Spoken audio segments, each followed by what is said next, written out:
Ladies and gentlemen, welcome to my channel and this study by Alexey Troitsky, which is very interesting, I think. White to move here, and we are winning this. Our pawn is one step away from promotion, but our bishop is in the way. For black, he has his pawn two steps away from the promotion, and also the bishop in the way. So it's our turn, and we are one step closer to the pawn. Does that mean that we have two extra moves? Well, not really. The black edge here that is able to move his bishop to any of these two squares with a check, which will gain a tempo for him. So that maybe this means that we will promote at the same time and then try to win. Well, I'm not telling more than that. Now it's time for you to pause the video, see if you can find out how white wins this on your own. Go ahead.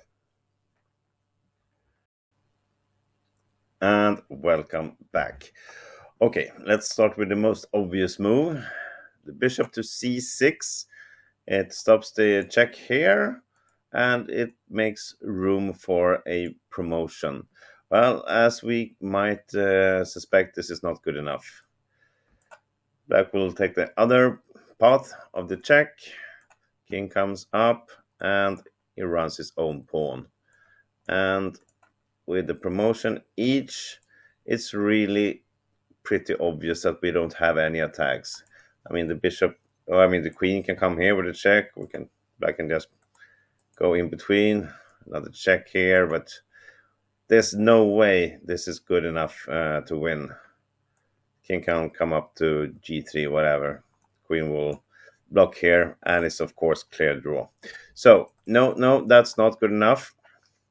I found a special move. This I thought was pretty interesting, and I'm going to circle back to that. That's King e7 to get away from the tempo move from black, which is he has forced to move his bishop anyway. So I thought maybe we should move the king first.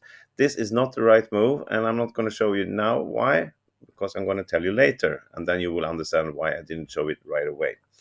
Okay, so this is not the right move. We should not start moving our king, and we should not put the bishop here. So what is the right move? Well, of course, I would say it's some sort of sacrifice involved. So bishop h1 is the starting move. Now it's pretty clear that if black takes this, it's a very easy win. We promote with a check, we get a tempo. The black king, if he moves up, well, he loses his bishop right away, like this. Even if he doesn't lose his bishop, it's gonna be a win for us easy anyway, but still now we are actually winning the bishop as well. So obviously he's not taking here on h1. But the point of playing the bishop to h1 is to promote to a queen and then threaten a checkmate on g2. And this is kind of hard to do anything about. Okay. Now, black can obviously not take this. He has to move the bishop with a check. Now I'm going to show you what happens if black plays bishop g6 check. Well, the king comes up to e7, of course. There's really no other option. Well, he can go to either of these squares. It's all winning. But we look at this. It's now easy. We are threatening checkmate. Black cannot really do anything about it if he's not moving the king. And of course, I mean, we can just simply play the check here and cover c1. Black probably wins. I mean, white wins quicker than this also, but of course, this is easy win for white, so we don't have to check more than that. So the best defense for black is bishop a4 check. And now it's actually only one move that wins this for white. It looks pretty easy. We will get our pawn to promotion. We will threaten the checkmate. But now, if we do the mistake of playing the king to any dark square, like d8, f8, or e7, which looks like a best move, we want to go away from the check. We want to put it in a dark square so we don't risk any more checks. This is actually a mistake.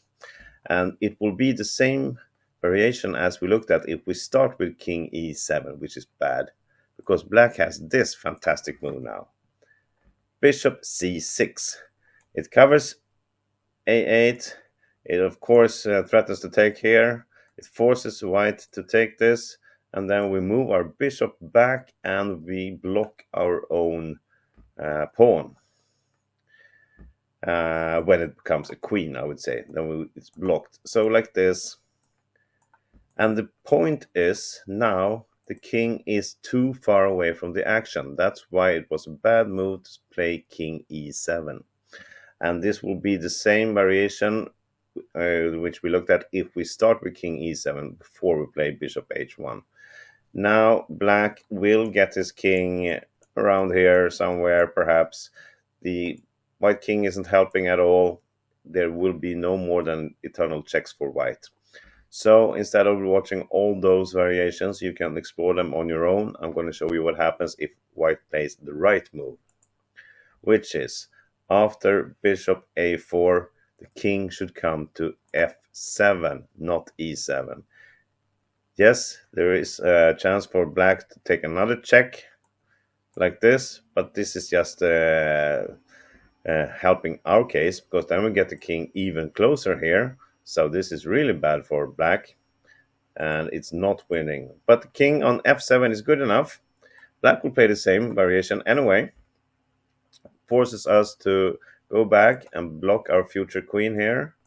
But it turns out that with the white king on f7, we are winning. We wouldn't have been if the king was on e7. So now, can you see how white wins this in the end? Here we go. We start with queen a2 check. Now we are threatening a checkmate on g2 if the king comes down. So obviously he's forced away from the security of the corner and go up to either g2 or g3 or h3. Doesn't really matter. Wherever we go, we follow up with queen g2 check. Now he has two options, h4 or f4. Well, okay, let's look on h4. Now you might see why the king is here. It protects these two squares, which allows the queen to come to both of these with the protection of the king and the check. Here, white continues with queen f2 check. And again, if the king tries to come down, well, then we have a checkmate right away up here. So that's not good. If it comes to g4, well, everything is winning actually, but of course the bishop is even better here. So we just start checking like this. Get another check. There it should be. And now we see where this is going. A check and a checkmate. There are different variations here, but something like this is just winning pretty quick. So let's see what happens if he doesn't give us the opportunity to play bishop d7 with a tempo. Well, the queen comes directly to g3, and of course he needs to try to get out here, but queen g6 here is doing the trick. Either black plays the king to e5. What happens then? I think you see it. It's a checkmate in one here in the middle of the board. Or it goes back to f4. And then we have a beautiful little check here, winning the queen. Something like this. It's just winning. Okay, let's look at the other option. After we first check, black goes to f4 instead. Well, it's pretty much the same. We just continue with the queen to f3. Again, if it goes to e5, we have the same beautiful checkmate here on queen f6. So the king is forced up to g5.